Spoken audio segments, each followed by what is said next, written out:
our mind. So the practice to untie our mind is how to practice the Hatha. And this method is gonna help us to release this entanglement of the mind. So we need to continue ask the question and to raise a doubt until we reach to the end of the original mind. So there's a teaching from the patriarchs. This is the metaphor. We reach until the end, the original source of the stream, and we reach all the way up to the top of the summit of the mountain. Or there's another metaphor is we reach to the top of the pole and we have to drop that to relieve again.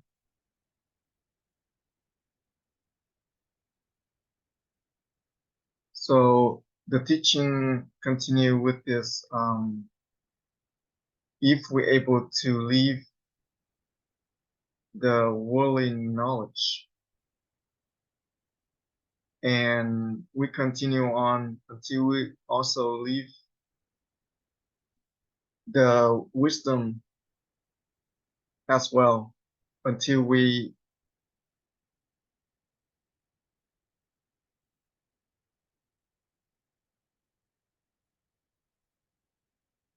until we reach to the absolute.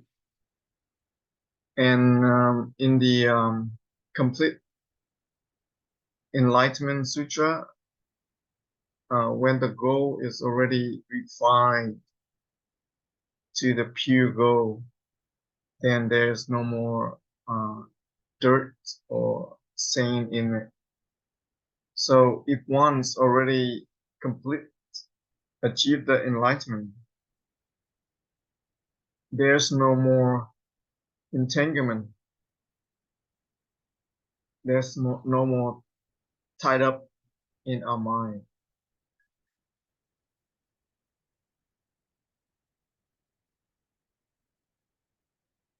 So therefore, we need to, each individual need to continue to the practice until we cure our own sickness from the mind, until we reach the absolute goal, go beyond the duality. So that's the topic we want to share this weekend. And now at this time, if you have questions or you have any kind of experience or comment you want to share with us, so please none where that you can speak up. Namo Sakyamuni Buddha. Dear Monastic Sangha and the Zen practitioners, I heard this explanation from last week. So I have a question about the practice of the prajna. Can you share more insight about this?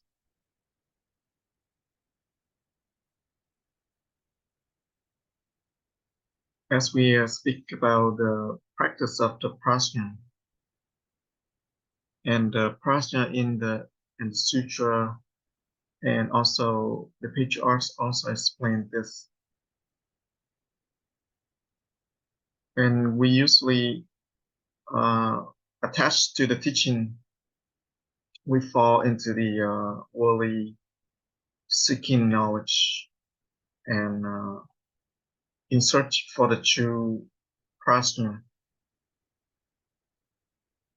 And this is only the learning, but we have to go deep into the practice. And when we practice the prajna,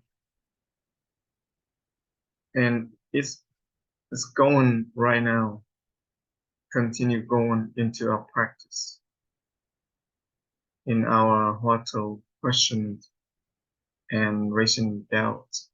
And actually, we are creating the seed of prajna.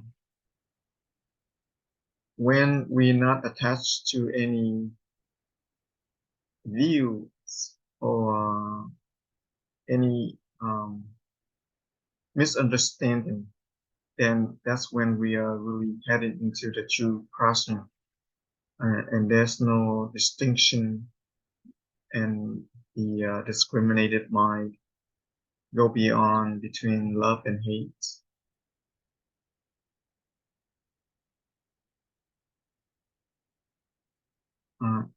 In general, when we're talking about love and hate, and when we get stuck in these five skandhas, and our view, could be false all the time, because when people say they are right and we are wrong, and when we say we are right and other people's views are wrong, so it's only based on the time. So there are three uh, triangles: the time and the difference between the understandings. So that's therefore we always see the difference between us and others because of our attachment to the self. And when we continue on this practice, when you look up the sky, we don't see yourself, and we look down, we don't even see ourselves. So this is non-self. This is ultimate non-self. So this is the true prajna. And when we are heading toward this true prajna, then even though worldly uh, device division, it won't take us away from the true prajna. And this is also not about holding on to the not getting divided from the worldly. We keep going as a flow, but our mind not detached from the prajna. So when people love to listen to the prajna and the theories of prajna, but we don't practice. And how can we really truly taste the true prajna? So when we talking about the permanent impermanence, and when we have a lot of good theories about impermanence, and we also know about the permanence and the true peace, the true happiness, come abiding, but we not really practice, even though it's a conventional.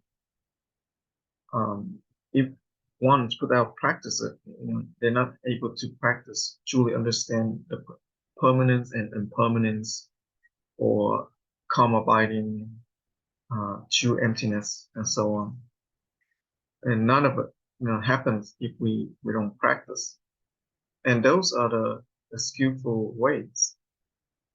But if we reach to the true prajna in the practice, and that's when we truly return to ourselves. And when we in this truly practice, we're able to see the non-abiding, the true emptiness. So the cause here is the doubt, and the fruits, the effect is the awakening.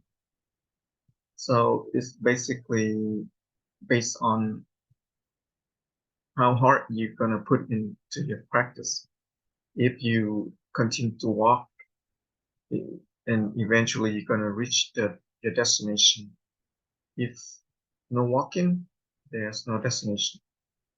So this is the practice, the method of self-realization of Zen. So the meaning of prajna is about practice. So even when we say the great doubt, it's also a skillful mean.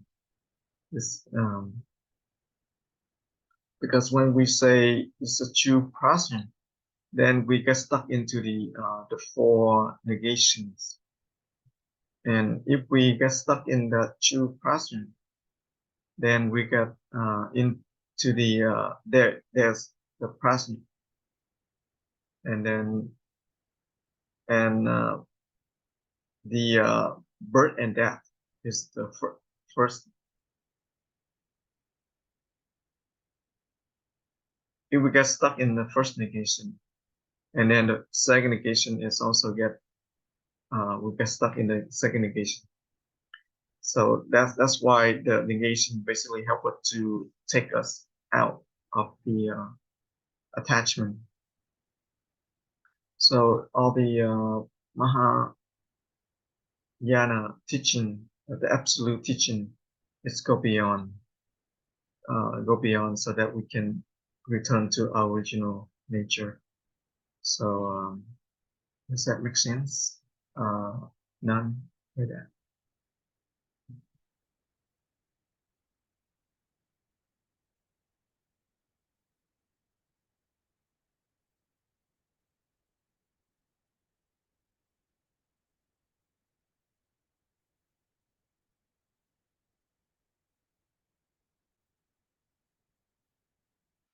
Yes, Kim, you can go ahead. Dear Thầy, dear monks and nuns, and all lay practitioners, can you explain to us the three yana, the Hinayana, Mahayana, and Vajrayana, so so we can understand clearly.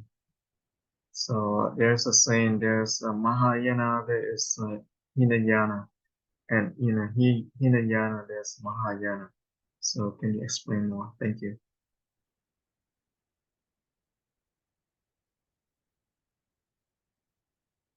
So in the sutra, usually we uh, let's see in the Hinayana, there is no Mahayana teaching in there, but in a Mahayana teaching, there's also including the Hinayana. So because of the skillful means, the Buddhas create this teachings from conventional teaching to absolute teaching.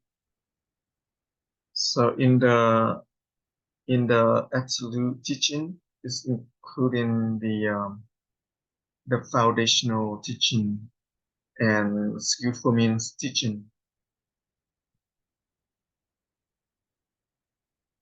So let's say the Four Noble Truths, the 37 skillful means teaching, the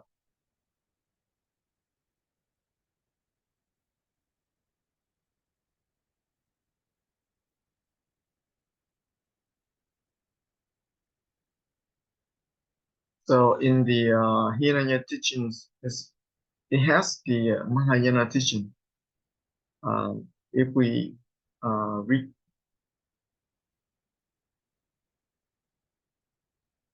it is including the skillful mean teaching, but not contain the absolute teaching. But in the Mahayana teaching, is also including the skillful mean teaching to the absolute teaching. So in the during the time that combined all the teaching of the Buddha for the first time after the 500 years, they recite all the teaching through oral.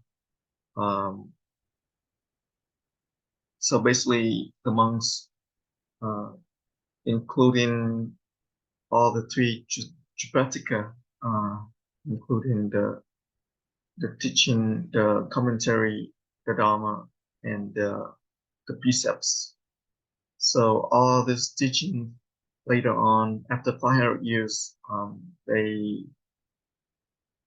wrote down all this teaching, the Jupataka.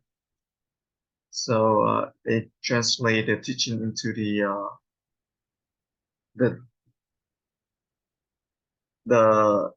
elders' teaching, and so in there including the Mahayana branch. So that therefore is divided up into the north and south teaching. The 9 branch from the north and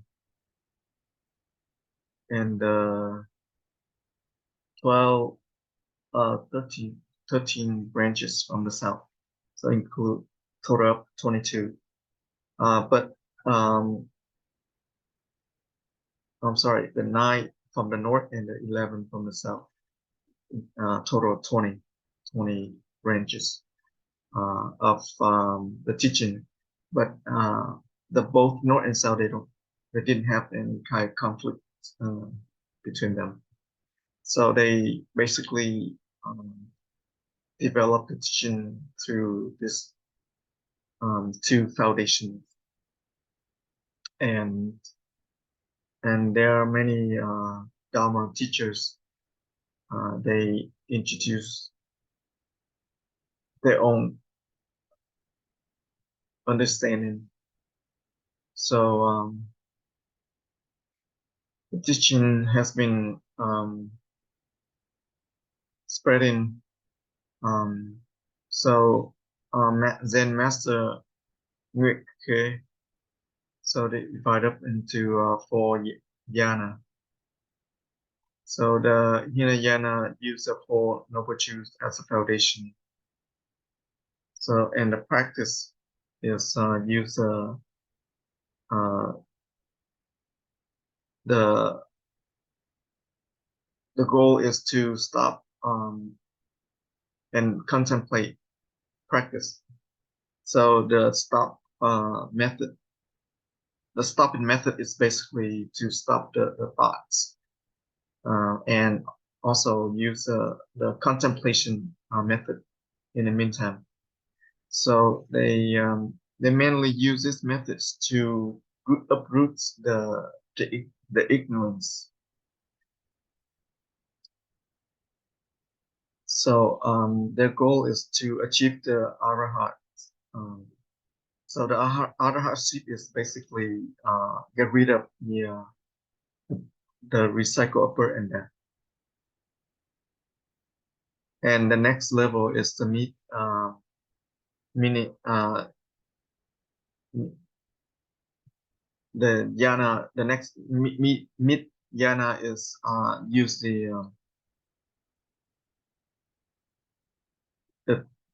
12 links. If they break the 12 links. So the method of their practice is to break up the 12 links. So their focus is on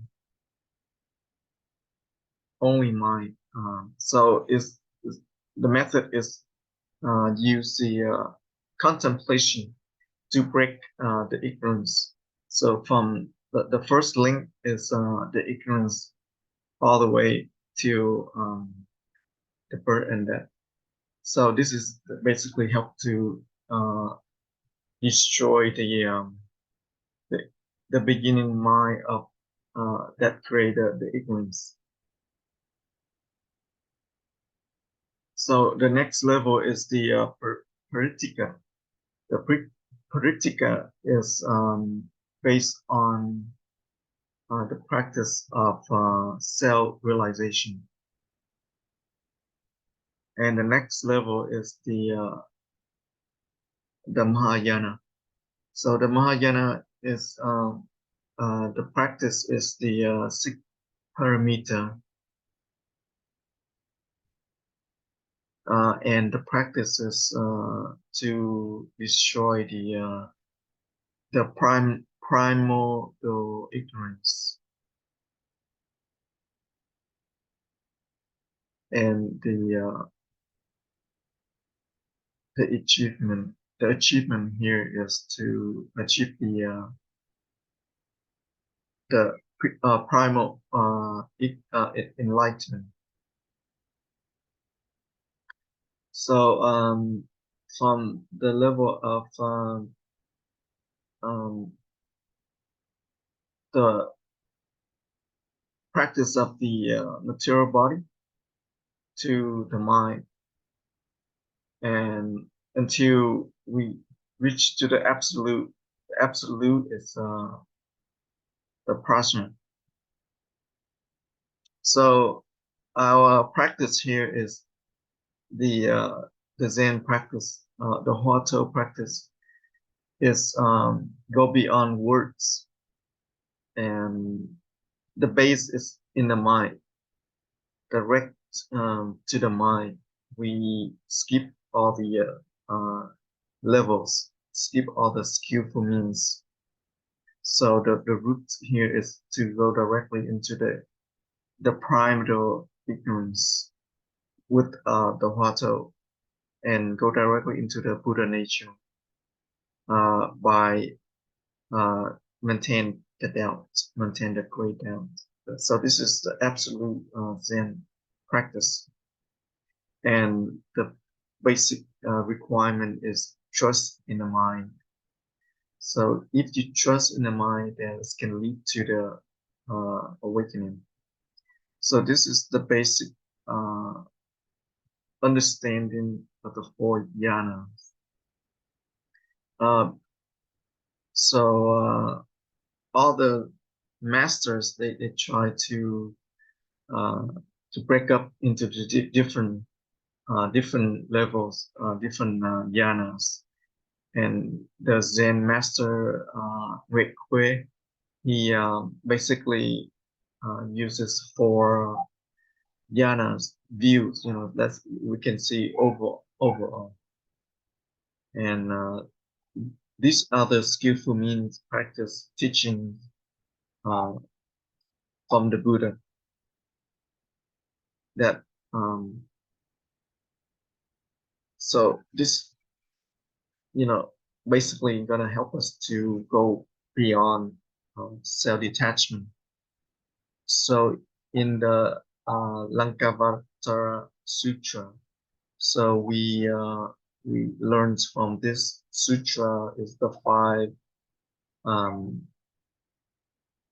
seeds, five nature seeds, or five mindsets. So if we if the seeds that coming from the Hinayana, if they listen to the teaching of the Mahayana teaching, they'll not be able to trust in their own mind, and depends on what seed that we sow in many previous lives. But these seeds are not fixed. They able to change. They're able to transform the seed from higher to higher level, or from the higher level can drop, back to the lower level. So so they actually changeable. So these five seeds or mindsets, they flexible, they change. So based on the mind, how the mind able to grow from lower level to upper level. So this is the explanation based on the teaching of the Buddha and the patriarchs. So to sum up, we just need to return to our practice and build a trust in the mind. And the mind, when we have fulfilled our trust in the mind, complete trust in the mind, then we able to reach to the seat of the Buddha nature. So does my explanation make sense to you? So Mr. Wang Tong, please go ahead.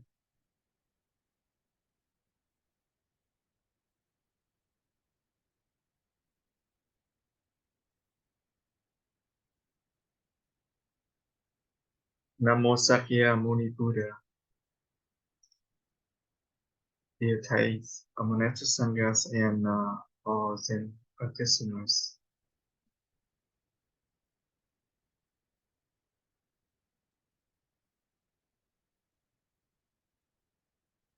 Can you hear me? No, actually, you need to speak to the mic a little bit louder.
So basically, I think he tried to ask about his practice with his friends.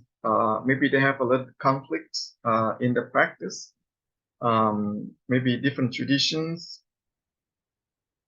So he need to help.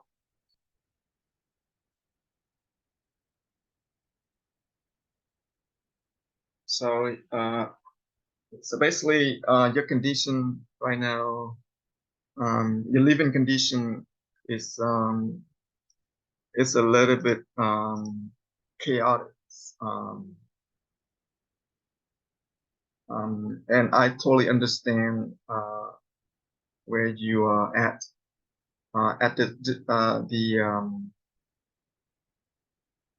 the fourth ward in Saigon. So you are sharing your place with your friends, and they said that about the practice. Their practice is meditation, and they say different Zen. That's fine. We can practice together. We can have fun with the practice. Um, and maybe it costs a little bit obstacle for your practice. So right now, if they say that, oh, okay, if you practice, just practice, and we're gonna have fun, we're gonna have party, we're gonna have karaoke, and maybe they want to challenge you.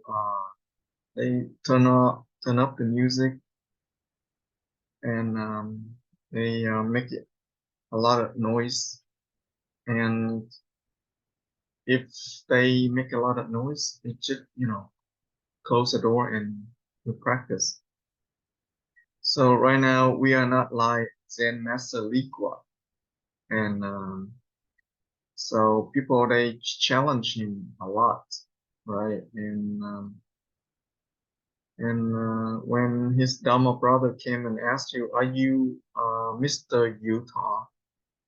and Zen Master Liqua, he just keep ask the auto question, "Who's beside the Buddha name? Who's beside the Buddha name?" And his Dharma brother, keep um, confused, what state of mind he is in. And, people ask him if the Buddha in the Zen Do, does he have beer or not? No beer. And he say, who's the recite the Buddha name? Who recite the Buddha name? So basically, he just continue his practice. Doesn't matter what, people try to ask him, try to challenge him. Um, and people they keep bugging him all the time, and he keep asking, who's recite the Buddha name, who is reciting the Buddha name, and so we can use Zen Master Liqua symbol, and we can learn from him in our chaotic living condition, and we cannot go hide, from the reality. We just continue to practice. Doesn't matter what they say. Even they say, "Oh, you are a crazy guy. You are insane." And doesn't matter.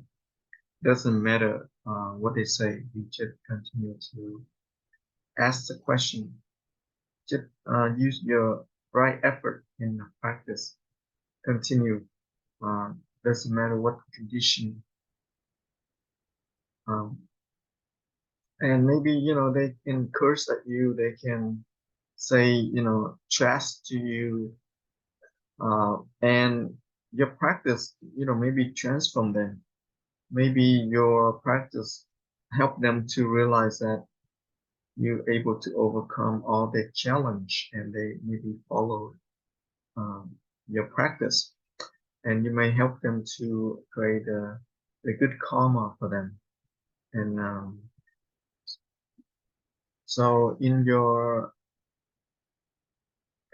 condition right now, and if you continue with your practice, your practice is gonna develop really good. And in all the adversity condition, and you're able to practice, that's gonna create a great uh, result. So so it doesn't matter good condition or bad condition. that we are in. We just continue with the practice. So in the good condition, um, workable condition, maybe we maybe practice better, but according to the Zen patriarch, they say that in 30 years, with the uh, workable condition, maybe that achievable to the awakening. But in the 3 years, that it is very chaotic.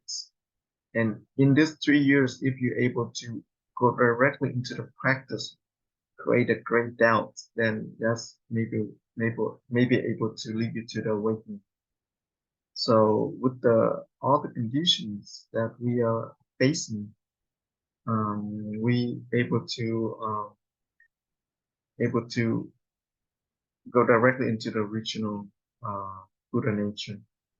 And if we in this condition, actually it's a win-win situation for you. And when we in the condition that people they interrupt you, they make fun of you, they mess up with you, and it's very difficult to practice, but you're able to overcome. And this is it's a good condition for you after all. So does that make sense to you?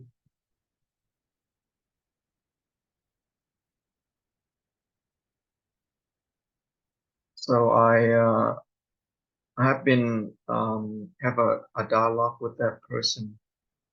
Um,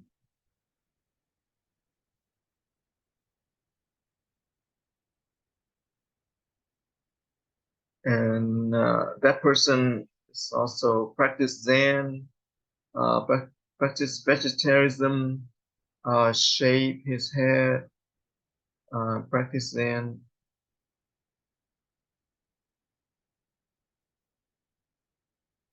But the method may be different from our practice.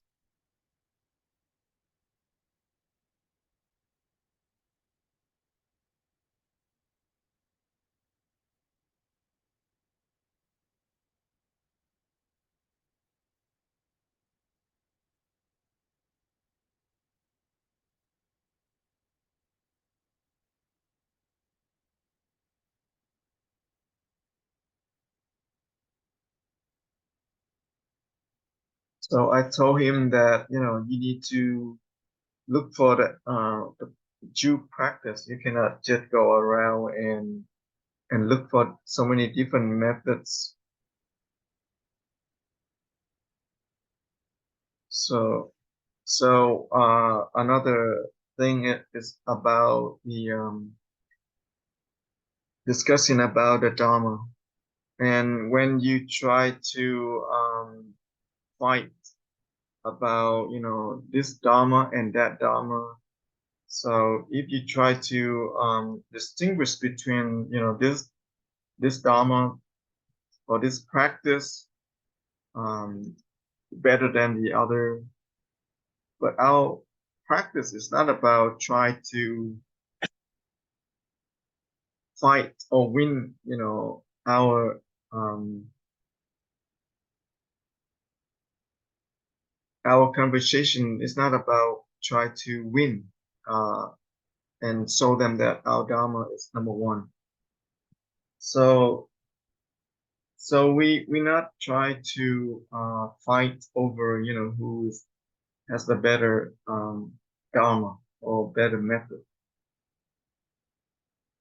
So we're not gonna have a verbal fight with your Dharma friend. So the Dharma is not about use for verbal fight because it's gonna have more self-attachment and it's gonna do more harm than good. So, well, if that person try to win the conversation about the Dharma, you can let him win. We don't have to win the verbal fight. So each sentient being has their own view, and their own view could be false. So my explanation make it clear to you? Yes, thank you.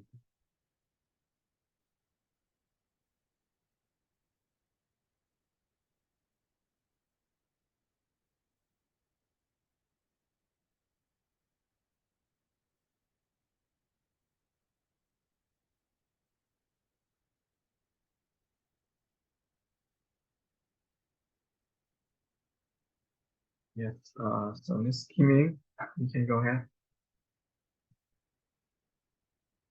Dear Thầy, dear monastic sanghas, and all Zen practitioners, so I would like to show me my practice. Many other times when I ask the question, I used to fall into the drowsiness.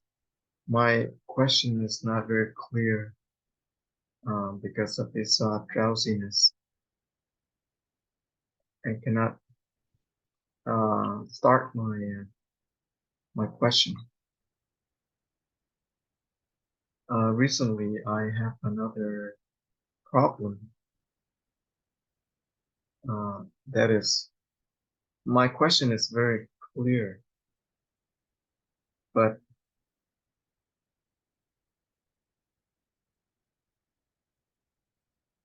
when I asked, before heaven and earth into existence, what was I?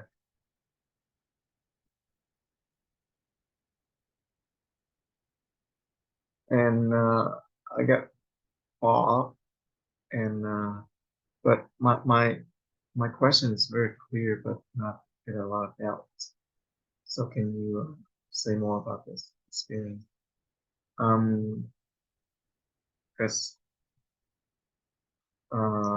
so our physical body needs time to rest, to get enough nutrition, and maybe we overuse our physical body. We don't have enough rest.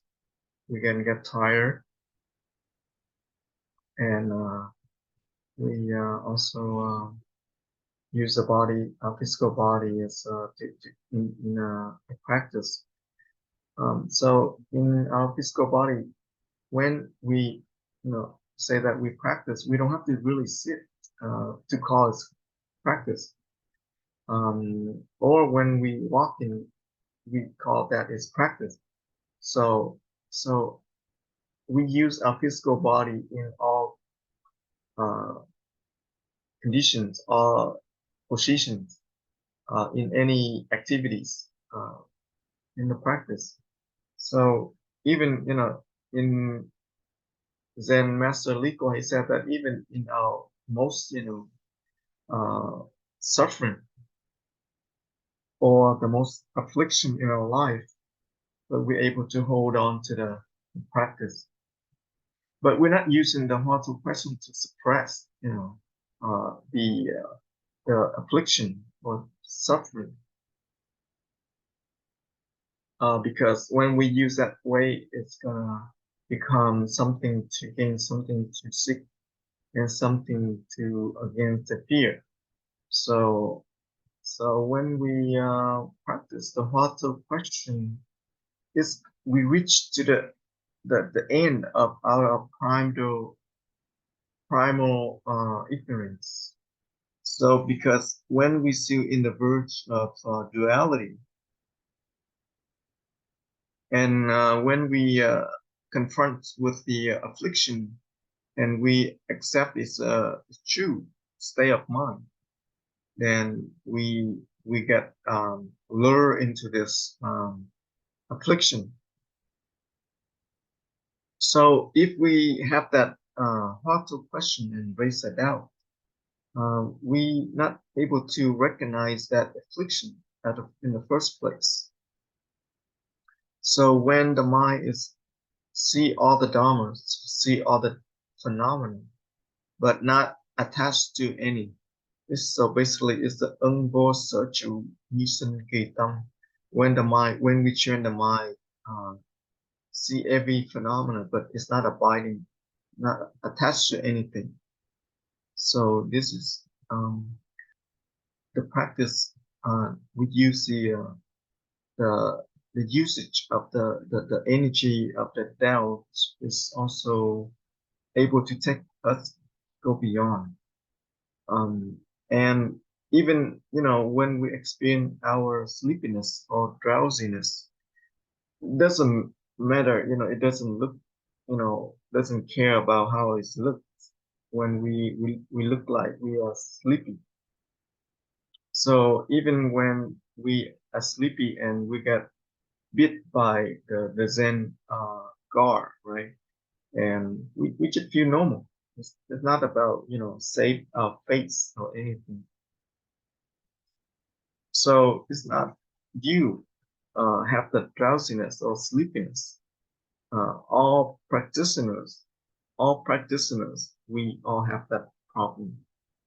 So uh, during the Buddha time too, um, all these practitioners, they had this problem as well, and they had and how they can over and how they overcame this problem.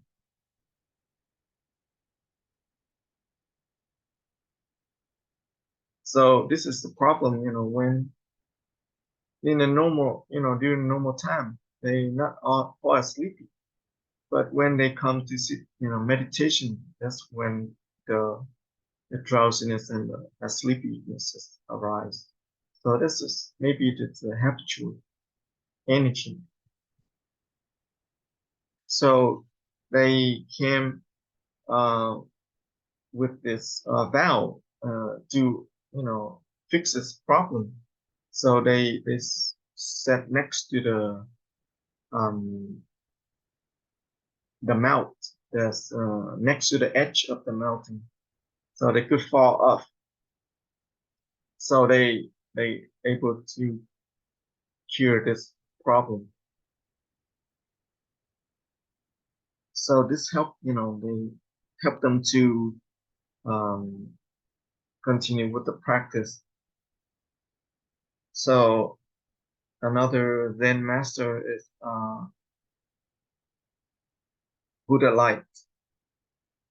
So in order to fix all this problem, he walk in meditation, he eat and drink. Um, so anything, activity he always do while he's walking, stand up. He did that in 49 days. When he fall asleep, he beat himself. So he uh, achieved the awakening in a 49 day. But his experience is not based on something that to gain, something that to seek, something that to fear, but based on his effort, that he want to achieve, overcome, overcome this, his worst um, issues. So we just practice. So it depends on each individual practitioner condition. It's not the same for everyone. So it's not should be this way or that way. It's our own individual condition that we need to be able to fix it, to overcome. So when you healthy, when we're healthy, um, it's only practice only about one third. And when you get sick, our practice is not even one third. So this talking about the energy of practice. Right now we are healthy. Our energy of practice is not even 1/3. So if we compare to the moment when we really sick, the energy of practice is not that strong either. So we need to pay attention to this. So I hope that makes sense. You understand?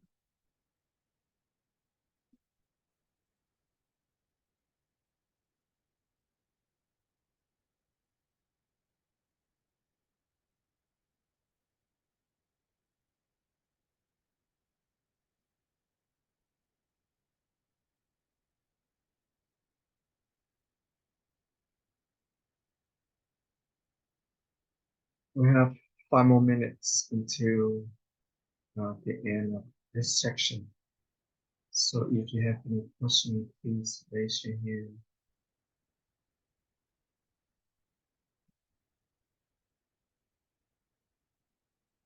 Ms. Kim, please go ahead.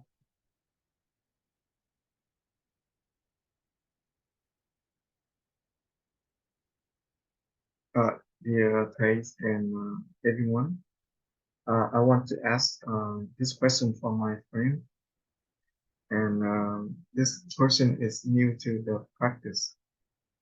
I did share this in the morning about this practitioner that has a lot of old habitual patterns, and one of the old habit practices recite the Buddha name, and this person to go to the temple and recite the sutra. Can you say more so that support this person in the practice? So stay with the how to practice. So matter of fact, we all know about the Buddha Dharma. This come from the beginning stage of the practice by reciting the text. When you recite the text, and if you able to understand the true meaning of the Buddha, that's gonna be benefit a lot more. But if you just recite the text, for asking in a return, then that's not gonna be, very benefit.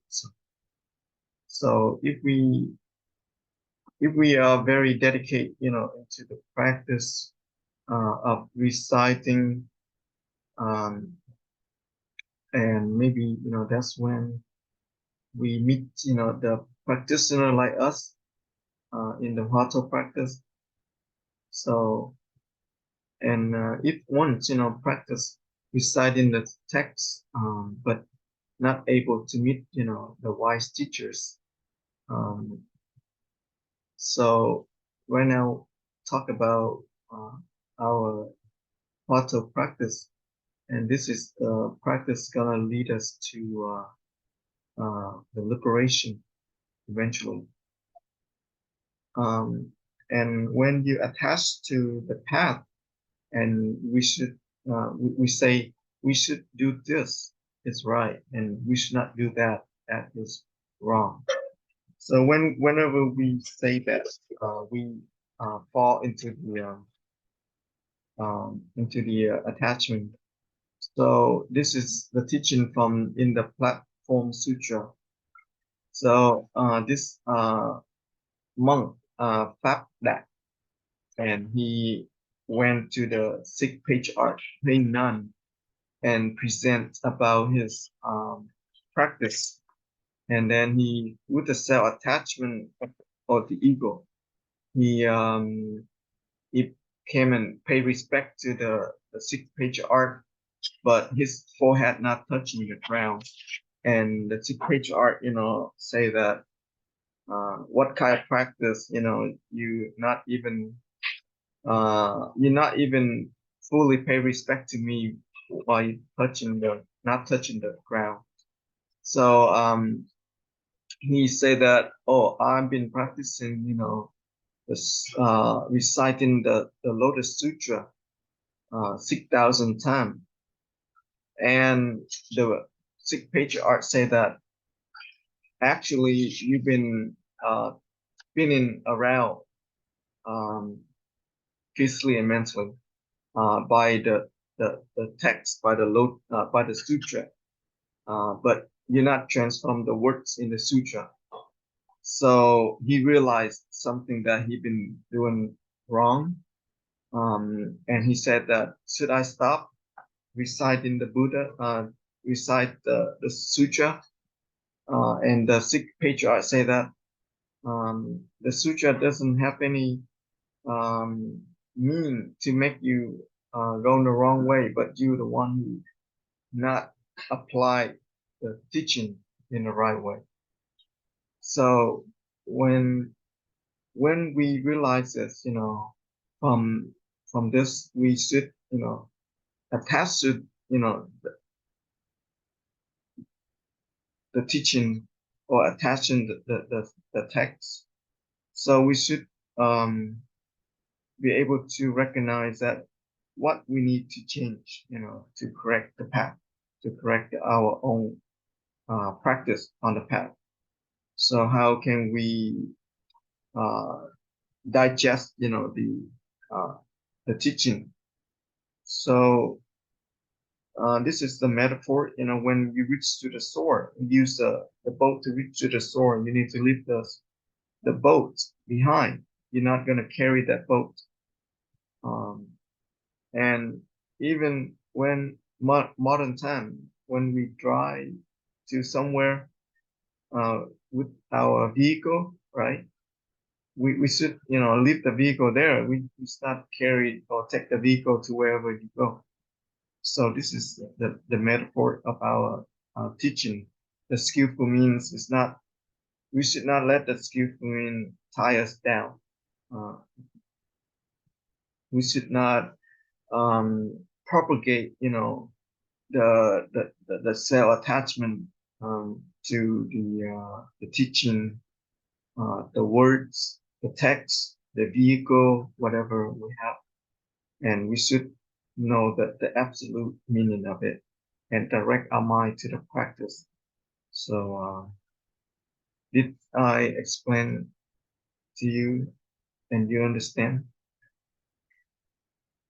So right now we run out of time. So thank you everyone.